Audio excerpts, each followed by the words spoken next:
I didn't expect to be ambushed over mashed potatoes and roast chicken. But life has a funny way of serving you humiliation right after the salad course. It was supposed to be a peaceful Sunday dinner hour once-a-month ritual where my parents, my perfect older sister Emily and I, sat around the same polished oak table we'd grown up eating around. I came straight from my studio apartment, still smelling like paint and turpentine, my fingernails stained a faint blue I couldn't scrub out. I brought a bottle of red wine from a local shop, a little overpriced, but I knew Mom liked it. I thought, I was doing okay. I really did. We had just finished the main course. Emily was beaming, telling everyone about her latest promotion. Marketing director. Bonus. New car. The works. She wore a slim black dress, heels too high for a family meal. And her lipstick didn't even smudge after the souped out eye, on the other hand. Had frizzy hair from rushing through the humidity and a faint coffee stain on my shirt from earlier that afternoon. I'd been prepping canvases all morning for my first real gallery showing next month. Not that anyone asked. Not that it mattered. Dad swirled his wine, looking across the table with that half smile of his, the one that meant trouble was coming, and then he said it. So when will you finally grow up like your sister? The clink of silverware and the sound of my mother refolding her napkin were the only responses at first. Emily didn't even flinch. She just took another bite of green beans. Like this wasn't a moment that would carve itself into my memory forever.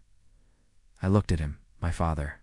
The man who used to sneak me peanut butter crackers after bedtime, who came to every middle school play even though I always played a tree or a background goat. I smiled. I had to. My pride wouldn't let me show the sting. And I said, grow up. Into what, Dad? Someone who climbs the ladder but forgets who they are. He blinked. That wasn't the answer he was expecting. Mom sighed. Sweetheart, he didn't mean it that way. No, I'm sure he did, I replied, still smiling, though it burned. I think he meant exactly that. Dad sat back in his chair, eyes narrowing just slightly. All I'm saying is, you're almost 30. You still rent? You don't? Have a steady paycheck. You bounce between jobs, sell a painting here and there, and act like that's a career. Amanda's talented, my mom added softly, trying to neutralize the growing tension. We're proud of her, but her voice cracked on the word proud, just enough to betray the lie. Thank you, Mom, I said, and Dad, I don't bounce. I've chosen a path that doesn't guarantee a retirement plan. I know that. I wake up every day doing what I love that counts for something. Emily leaned forward, her voice as smooth as always. I'm not judging you, Mandy. We're just concerned. You live like you're still 22. I wanted to scream. I wanted to tell her that her concern tasted like condescension and that I wasn't some fragile glass waiting to crack under real-world pressure, that I had battled depression with nothing but a brush and canvas, that the walls of my apartment were covered with rejection letters that didn't stop me, that I'd lived on instant noodles just to afford decent oil paints, but I didn't. I simply said, not everyone wants to be UM. The silence after that was thick. Even Dad looked surprised. Maybe I had always been the quiet one, the agreeable one, the one who stayed in the shadows of Emily's achievements because it was easier than setting myself on fire to compete. But I had changed. And maybe not in the ways they wanted, but in the ways I needed to survive. You think I don't? Feel pressure? I continued, placing my fork down gently, because God forbid I raise my voice. You think I don't know how it looks from the outside? Yeah, I don't have a company car. I don't wear pearls to dinner, but I have a vision. I have art. I'm building something slowly, painfully, but it's mine. My father scoffed quietly. You can't live off dreams forever, Amanda. No, I said.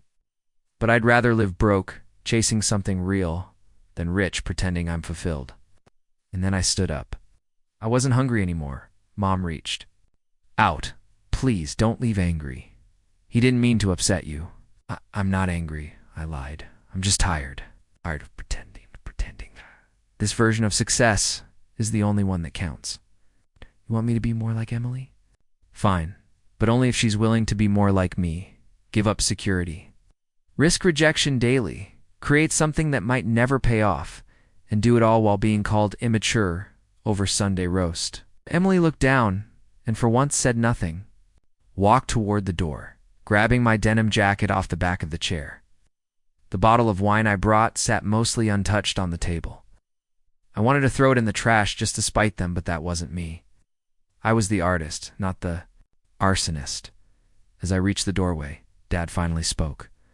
"I just want you to be okay." I turned around, the hurt swelling behind my ribs. "I am okay. Maybe not by your definition, but I'm okay. And maybe one day you'll see that." And with that, I stepped outside into the cool evening air. The sky was painted in deep blues and purples, streaked with gold as the sun dipped below the trees. That was the thing about art. It was always there. When people weren't, when understanding wasn't, when validation felt like a currency I couldn't afford. I took a deep breath. I would go home to my tiny apartment, surrounded by my unfinished canvases, chipped mugs, and cluttered dreams. And I would keep creating, because that's what I do. That's who I am. Not Emily, not corporate, not grown up by their standards, but whole, in my own way.